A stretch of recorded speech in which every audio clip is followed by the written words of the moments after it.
On Christmas Eve, I found my daughter shivering outside, no blanket on her shoulders, while laughter and champagne spilled from the firelit room inside. My chest ached, but I steadied myself with 67 years of endurance and love. I gathered her close, pushed open their polished door, and spoke 6 words that made the room fall silent. They thought the night's drama ended there, but it was only the beginning. Before I share this story, I'd love to know, how are you doing today, and where are you listening from? The snow was falling in fine. Icy needles as I stepped from the car that Christmas Eve. Bozeman winters are no joke at 67. I knew the sting of wind that seeps straight into your bones. I pulled my scarf tighter and drew a long breath, watching the plume drift into the night. I hadn't told anyone I was coming. Some visits should be a surprise, not for celebration, but for truth. My daughter, Ilara, had grown distant. Her calls clipped, her words thin like paper. Tonight, I had decided enough was enough. The driveway crunched under my boots. The Drexel house stood glowing, every window spilling warmth like an invitation. Yet the closer I walked, the more I sensed the glow wasn't for us. The porch came into view, and there she was, Ilara, hunched against the railing, arms wrapped around herself. Her lips were pale, her sweater too thin for the 20-degree air. My heart clenched as if gripped by the cold itself. Ilara, I dropped my bag and hurried forward, kneeling by her side. She lifted her head slowly, eyes wide, cheeks red from the wind. "Mother," she whispered, voice cracking like brittle ice. I pulled my coat around her, pressed her hands between mine, counting the sluggish beats. "I've got you." I told her. She shook against me, not from disbelief, but from the cold that had crept too deep. For a moment, guilt washed over me for the times I had stayed away, convincing myself she was safe.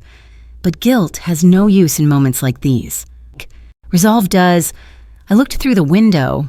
Inside, the Drexels feasted, Cassian at the head of the table and glass raised high, Verena smiling as if she owned the season, Aldrich nodding at some joke, Miley's taking a picture of the golden roast, carols drifted from a speaker, the fire cracked, crystal sparkled, every chair was filled except one. At the far end, a place had been set but not offered, napkin folded, plate empty, chair left cold. It was her chair. My jaw locked. "They left you out here while they toasted inside?" I asked quietly. Ilara's shoulders shook once, but she didn't answer. She didn't have to. I helped her stand, bracing her weight against me. The porch heater I had once paid for stood unplugged beside us, its cord coiled deliberately. I pressed my lips together. That was their choice. Now it was my turn to choose. I knocked once, then again, hard enough that the wood trembled. The music inside swelled, covering the sound like a practiced curtain. I stood straighter, my husband's old ring biting into my palm. He had once told me, "Courage is not in grand speeches, but in quiet doors you decide to open." I shifted Ilara's weight to my hip and whispered, "Breathe, count 3, decide." At my age, bluffing is wasted energy. You either act or you surrender. I pressed my hand to the latch, felt the dry wood warmed from the fire inside. One push and the truth would walk with us. I leaned close to Ilara and steadied my voice. "You will never sit outside again." The 6 words I had rehearsed hardened on my tongue, ready to split their feast in 2. I pushed the door open with my shoulder, Ilara clinging to me as the warmth inside met the icy air clinging to our coats. The smell of pine candles and rosemary roast filled the living room, too sweet to hide the sting of hypocrisy. Music chirped from a speaker, Jingle Bell Rock skipping on a beat, as if the house itself was nervous about our arrival. Their heads turned, not in alarm but in calculation. Cassian stood by the table, champagne bottle still in hand. Verena fussed with a napkin, refusing to meet my eyes. Aldrich's brow lifted just a fraction. Always the judge, even in his own dining room. Miley's froze with her phone raised, camera ready to catch a spectacle. My boots dripped on their polished floor, leaving a trail they couldn't pretend away. I tightened the coat around Alara, steering her toward the fire while scanning for a blanket that never appeared. She breathed shallow, color only just returning to her cheeks. The porch heater I once bought for them flashed in my mind, left unplugged, just like their conscience. I steadied myself and thought, hospitality isn't decor. It's how fast you move when someone's cold. The table gleamed, set with cut crystal and golden-rimmed plates. Steam curled from the roast at its center. Rosemary sprigs crackling in fat. Every place was filled, except one. A chair with its napkin folded wrong, plate untouched. They had staged her absence as if it were part of the design. Verina's smile was painted on, her glass raised at just the right angle to look refined without effort. Aldrich's eyes darted between clock, door, and Cassian, measuring the balance of control. Milas kept her camera hovering, feigning innocence, though she longed for drama. I lifted my chin. A room doesn't lie, it tattles in the details. A house that could plate a feast yet leave its own flesh and blood outside was no home at all. A room tells on its owners long before a mouth does. Cassian tapped his glass twice, bright pings cutting the air. To keeping things lighter this year, he said, smile sharp as glass. Verina followed smoothly, to less fuss, fewer expectations. Malis snickered, cheers to 0 extra mouths. Their flutes rose, laughter following like a choir rehearsed.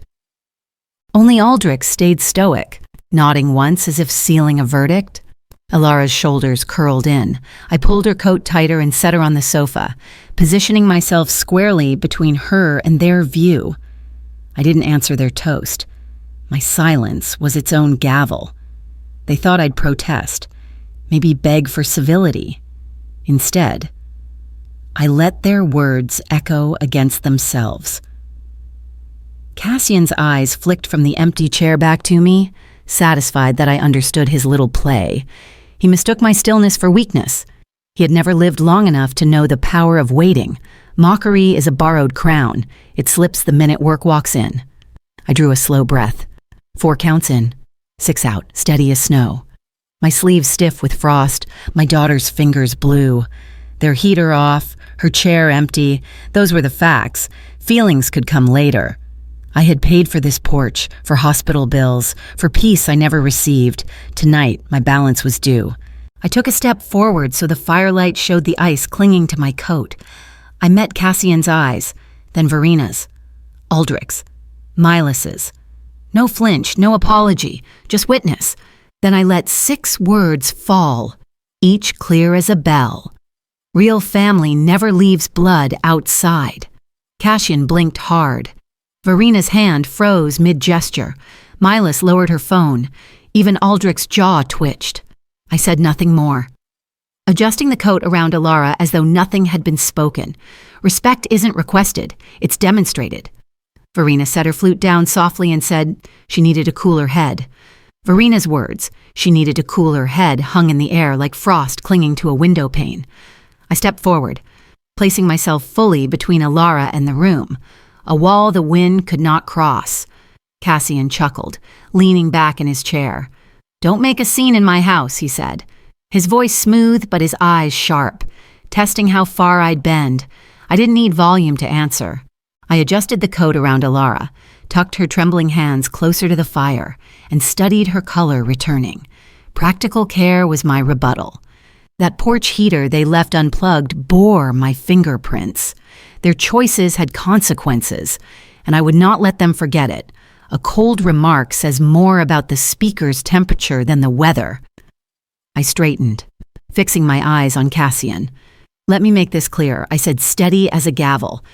If you ever put my daughter outside again, you will deal with me in daylight, under records, not under your roof. Cassiasi. Hans smirked, repeating, this is my house. I didn't blink. Then you should have kept your porch warm. Verina fussed with the tablecloth, smoothing it as if polish could erase intent.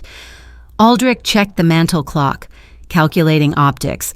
I wouldn't let them script me into begging or bargaining. I pointed to the empty chair, then to Alara, then to the fire geometry they could not argue with. When folks show you their rules, you show them your line. That's when Malis swept in, a pie in her hands, golden crust gleaming. My apple pie, just in time, she chirped, angling it for her phone's camera. My eyes caught the recipe card tucked under the server, Alara's handwriting clear. The room cooed, all polite praise, as if applause could bury theft. Alara flinched, small but sharp, and I remembered her practicing that crust after her last clinic visit, proud to contribute again. I reached, drew the card free, and smoothed it flat, in the margin. Her note glowed extra cinnamon for Mom. I set the card squarely on the pie plate, right where the lens couldn't miss it. I didn't raise my voice. I raised evidence. Credit is a coat, don't wear one you didn't pay for. I turned back to Cassian. Tonight is documented, I told him. Cold exposure, a heater switched off, an empty chair, stolen credit. Tomorrow comes phone calls and forms. Verena tried the gentility act, her voice soft. It's Christmas. Marjorie, I shook my head. Gentility without responsibility is theater. Aldrich said nothing, but silence often holds more weight than speech. I poured a glass of water, set it in Alara's hands. Staged hospitality where they refused.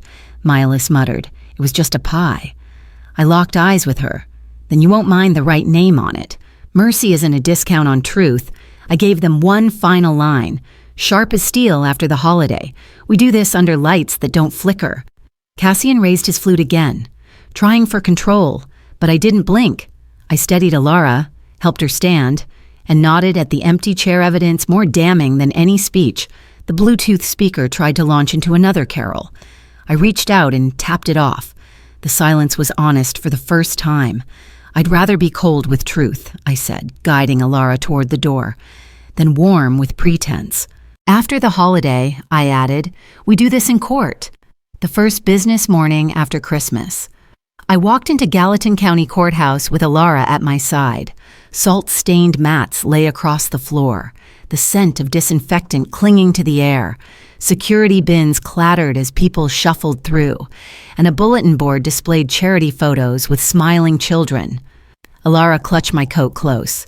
I carried only a plain folder receipts, dates, even the porch heater purchase slip. Cassian strutted in on his phone, voice pitched loud enough for the hall. Verena glided behind him, and Aldrich moved as if the air belonged to him. Clerk's eyes slid past us toward the Drexels, their smiles polite but selective. I steadied Alara with a cup of water, counting her breaths. Courthouses have weather. To watch, which way the flags lean. In the hallway hung a framed photo from the bench and bar winter gala. My stomach turned as I spotted Aldrich on the sponsor list, the judge smiling just a few steps away from him in the picture. A plaque read, "Thank you to our patrons," and with Drexel Foundation etched on polished brass. I quietly raised my phone and snapped a photo. No drama, just evidence. Cassian noticed, flashing me a thin smile that said, "Don't bother." I set the folder on my lap and tapped it lightly. Fact, fact, fact. Emotions could wait. When the handshakes are warm, rulings can run cold. Inside the courtroom, Cassian painted the night as a holiday misunderstanding, calling Alara sensitive, glossing over the bitter cold she endured. He never once said frostbite. I asked for porch heater logs, door cam footage, and text records. My voice was firm. Clip dates, times, no adjectives. Verena murmured, "It's Christmas like a charm." Aldrich watched, expression blank but heavy as granite. Milas lowered her camera, too aware of the optics.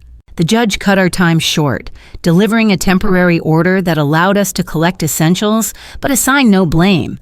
The Drexels smiled faintly, secure in their grip. If the scales won't tip, start counting the grains. That afternoon, we entered the Drexel home under the order. No shouting, no drama, just a clipboard checklist, the scrape of boxes on wood floors. Alara collected her medication, a few clothes, and a recipe tin. I photographed everything: the unplugged porch heater, the frost stain by the door. The living room felt like a theater after the audience had left glassware rinsed. Pine candles extinguished. Alara hesitated by the sofa, and I guided her on, scanning the mantel. Above it, family portraits lined the wall, smiling faces in matching sweaters. Truth likes daylight, so open another window. One frame stopped me cold. The main portrait showed the Drexels in coordinated greens, but where Alara's face should have been was a clean oval cut neatly from the print. Not a crack, not a tear and erasure. My chest tightened. I stepped closer and took 3 photos wide, medium, tight. Alara's breath hitched, her hand flying to her mouth. I draped a towel over the frame before she could study the wound. Evidence came first, healing later. I texted the photos to myself, to our file, to a trusted contact, stamping the moment with time and place. I left the towel hanging, letting the wall feel its own crime. If they erase you in pictures, write yourself in the record. I turned to Alara, placed a steady hand on her shoulder, and whispered, "Tomorrow, we start counting grains out loud. At dawn." My phone buzzed on the kitchen counter. I slid my glasses on, squinting at the screen. The message read, "Stop making noise," or "Alara pays." No signature, just a blocked number. I didn't gasp, I didn't shout. I took a screenshot, sent it to myself twice, and forwarded it to a trusted contact. Evidence always beats adrenaline. Alara stirred her tea, pale as parchment. "Will you quit?" she asked softly. I shook my head. Quitting was never part of my contract as a mother. Anger didn't flare. It settled deep, a steady fuel. I wrote a note for the police timestamp. Sender ID. Exact words. Threats are only loud when they think you'll whisper. I turned to Alara. Silence after a warning is consent. We won't consent. She nodded, her hands trembling on the mug. Cassian's pattern was as clear as Montana sky, first exile on the porch, then courtroom spin, now text intimidation. I could almost hear Verena scripting the word noise. Aldrich bankrolling the burner phone. Milas holding her camera like a dagger. Alara whispered, "I'm scared." I took her hand. "Fear's normal. Freezing in it is not. We keep moving." She swallowed hard, then said with a spark I hadn't heard in months, "Then we make more noise. The only thing worse than noise is pretending you never heard the silence." That afternoon, we unlocked Alara's old storage unit. The air was stale. Boxes stacked like forgotten chapters of her life. I pulled a heavy one labeled Files, wedged under coats and cookbooks. As I lifted it, a spiral-bound ledger slid free. Green cover scuffed, corners bent. Cassian's tidy script sprawled across the first page. My stomach clenched. Transactions tagged with Alara's initials. Money moved under her name, siphoned into Drexel accounts. Alara gasped when she saw her forged signature. "That's my handwriting only, it isn't." Her trust had been turned into collateral. Every thief leaves a handwriting sample, whether they mean to or not. I flipped through page after page. Dates lined up with her hospital stays. Donations rerouted through the Drexel Foundation. Amounts that matched the checks I'd once written for her care. Alara whispered. They erased me on paper, too. My throat tightened. Paper burns brighter when it's proof. I pulled out my phone, photographed each page, uploaded to Cloud and Drive, and tucked the ledger into my tote bag. Evidence heavier than any winter coat. Numbers don't lie, only people do. Back home at the kitchen table, I spread everything out, screenshots, photos, the ledger open beside my tea. The house smelled of coffee and cedar kindling, but underneath was the scent of battle. Alara sat straighter than she had in weeks. "Let's make noise so loud it breaks glass," she said. I reached across and touched her hand. Noise, when it's true, is testimony. I drafted a plan, attorney. Police, media if needed. Preparation stacked like sandbags before a storm. I set the ledger beside my mug. Warmth and proof within reach. Preparation is hope dressed in paperwork. I closed the ledger and said, "Now let's see who really pays." New Year's morning found me back at the courthouse, its fluorescent lights buzzing as if to remind us that the holidays were over and business was back. A clerk slid a notice across the counter. Cassian had filed a claim against me, interference, defamation, all wrapped in tidy legal ribbon. It was intimidation dressed up as procedure. I steadied Alara on a bench, opened our folder, and laid out heater receipts, cut out photo prints, text screenshots, and copies of the ledger. Verena and Aldrich passed by with smiles carved from ice, greeting the bailiff as though they were patrons of a hotel. I wrote notes on my yellow pad names, tones, times because memory can be argued, but paper stays. Paper bullies prefer holidays because they think your guard's down. Near the elevators, Cassian leaned in close, his breath sharp with coffee. He whispered, "Even the law knows she's worthless." The doors opened with a soft ping, and he stepped inside as if delivering a joke with room service. I drew Alara behind me, spine straight. I didn't answer him. Instead, I pulled my pad and wrote his words down, time-stamped and precise. Verena studied my face for cracks. Aldrich stared at the changing numbers above the door, waiting for floors to rise like favors. Alara's breath quickened. So I counted with her 4 in, 6 out until her shoulders loosened. That whisper wasn't meant for debate. It was meant for damage. I bottled it as evidence. If they won't speak up in public, write down what they say in the dark. That afternoon, Jonah texted the Drexels would attend the New Year community benefit at the Bozeman Civic Pavilion, a hall full of donors, string lights, and the kind of small bands that keep hands busy but ears open. I told Alara we'd stand by the coffee urns, near exits, no dramatics, just observation. She hesitated, but agreed. Jonah met us in plain clothes. Blending with the crowd, I briefed him on Cassian's whisper. He nodded once. Already scanning for acoustics and signal strength. Crowds make people sloppy, I reminded myself. A crowd is a mirror sooner or later. Someone admires themselves too loudly. It didn't take long. Milas, cheeks pink from the cash bar, raised her glass too high, voice a little too bright. You should have seen her face. She giggled to a friend. We kept her outside, porch heater off. Empty chair waiting. Cassian's toast was perfect. She laughed, nearly spilling her drink, and thought she was clever. Jonah had his phone angled already. I drifted closer, elbow resting on a high top, pretending to savor decaf. Alara stood still as stone, her eyes fixed on the floor. Maylis rambled on, each word tightening the noose. She shivered. She cried, and we laughed. Her friend's smile faltered when she spotted me nearby. Gossip turns brittle when it meets a witness. Loose lips don't just sink ships, they launch lifeboats.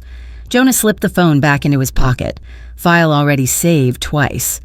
He played the clip in his earbud, then in mine, crystal clear.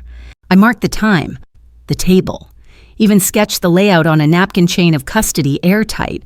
Alara's hand slid into mine, steadier than it had been all week. Across the hall, Verena flattered a donor's scarf. Aldrich bent a councilman's ear, and Cassian lingered near the exit like a wolf pretending to be bored. I didn't confront. I confirmed. Proof whispered louder than any threat. Proof is the quietest person in the room and the one who gets the last word. Jonah locked the file and said, "Ready when you are, Marjorie." The week after New Year's. Jonah and I stood at the county clerk's counter. The file folder in my hands felt heavier than grief, lighter than fear. Inside were affidavits, Mollis's drunken words captured clean, notarized transcripts, and a chain of custody too solid to pry apart. Judge Porter's clerk raised her brows as she flipped through the stack, a sign that word was already leaking down the hallways. Alara sat nearby, her shoulders straighter than they'd been in months, no longer shrinking into the background. Jonah guided each page through, initials neat at the bottom, signatures aligned like fence posts. Proof is the only language bullies don't bother to learn, I murmured. That afternoon, I walked into the cafe on Main Street. Conversations dipped, the Drexel name landing like a hot coal on tabletops. The waitress refilled my cup, leaned low, and said, "We all heard." Farmers in ball caps, shop owners in winter coats, even a school teacher near the window gave small nods. Alara, across from me, caught the whispers too, once. She'd been erased in silence. Now her presence was written in the air. I watched reputations bend under truth the way tall grass bows in wind. Small towns keep ledgers too. I thought, only theirs are written in whispers. That evening, a neighbor caught me by the arm outside the courthouse. Her voice was low but firm. She remembered Cassian bragging weeks ago, adjusting the porch heater and laughing about teaching Alara her place. Her jaw set, she added. Some heat belongs on him. Jonah recorded her statement with her consent, her voice steady as a nail-driven flush. She wasn't after revenge. She remembered her own daughter's marriage, the cold hands she once held, with her words. Our case shifted from a mother's plea to a town's testimony. A single voice is fragile, but an echo is armor. Inside the Drexel household, cracks widened. Reports reached me like gusts through an open door. Aldrich scolding Cassian in clipped tones. Verena blaming Melis for talking too much. Melis locking herself in her room in shame. Cassian's smooth charm frayed in public. He snapped in a grocery parking lot when someone asked about the porch. Verena clung to dignity, her voice brittle. But at home, she seethed at her son for letting her talk drunk. Alara listened quietly, then said, "It's not just us anymore." The family's polished image had started to rot under daylight. A house built on silence shakes hardest when someone finally speaks. Miley's cracked again, this time in private with Jonah, pressured and trembling. She admitted Verena had ordered the cold porch game. She begged for anonymity, voice quivering, but Jonah secured her words nonetheless. It wasn't betrayal, it was survival, dressed in confession. Alara cried, not just from old wounds, but from sorrow at the sister-in-law who had been trapped under her mother's thumb. Verena's iron grip splintered. Aldrich, furious at the exposure, pulled funds from her favorite charity. Each fracture etched itself into the record. Families don't break from storms, they break from the rot they never cleaned. Jonah and I sat late at my kitchen table, building the final packet ledger scans, photos of the cutout frame, the threatening texts, the audio confession, 2 witness statements. I prepared my testimony steady, precise, dates and choices, no adjectives. Alara practiced beside me, her voice no longer trembling when she said, "They left me outside." For once, she didn't whisper. I reminded her, "We're not here for revenge. We're here for record." She looked at me, eyes clear, and answered, "The record is revenge enough. Justice isn't about thunder, it's about echoes that never die." I closed the folder and whispered, "Tomorrow, the silence ends." By mid-January, I found myself once more before Judge Porter. Jonah stood beside me as the clerk played the audio clip Melis's slurred words naming every cruel choice. The ledger extracts lay neatly behind it, dollar signs turned into daggers. Porter leaned back, glasses low on his nose, then ordered protective measures for Alara and scheduled a restitution hearing. He warned the Drexels that further intimidation would carry sanctions. Cashin's lawyer muttered for a continuance, but the judge only granted it with a preservation order on every electronic record they owned. Verena's eyes stayed pinned to her gloves. Aldrich's jaw ticked, the cost of all those gala handshakes finally surfacing. I didn't celebrate outside. I wrote the orders down on my yellow pad. A gavel doesn't make thunder. It makes directions. That same afternoon, the Bozeman Chronicle ran its headline, "No names, just porch cold and cutout frame." Everyone knew. By evening, 2 donors had already frozen their commitments to the Drexel Foundation. A school board member stopped me outside the post office, touched my arm, and said, "Ma'am, we're reassessing at the cafe." No whispers, just nods as I walked past. A ledger flipped from private to public. Cashin's law firm released a colorless statement about family tensions. Online, comments piled like snowbanks, most demanding the bar review his license. Verena canceled a luncheon for weather. Though the sky was clear, reputation is a mortgage, miss enough payments, someone changes the locks. I wasn't finished. That night, I filed affidavits with my bank, attaching ledger pages to contest withdrawals made under Alara's name. My credit union flagged Drexel-linked transfers with red ink.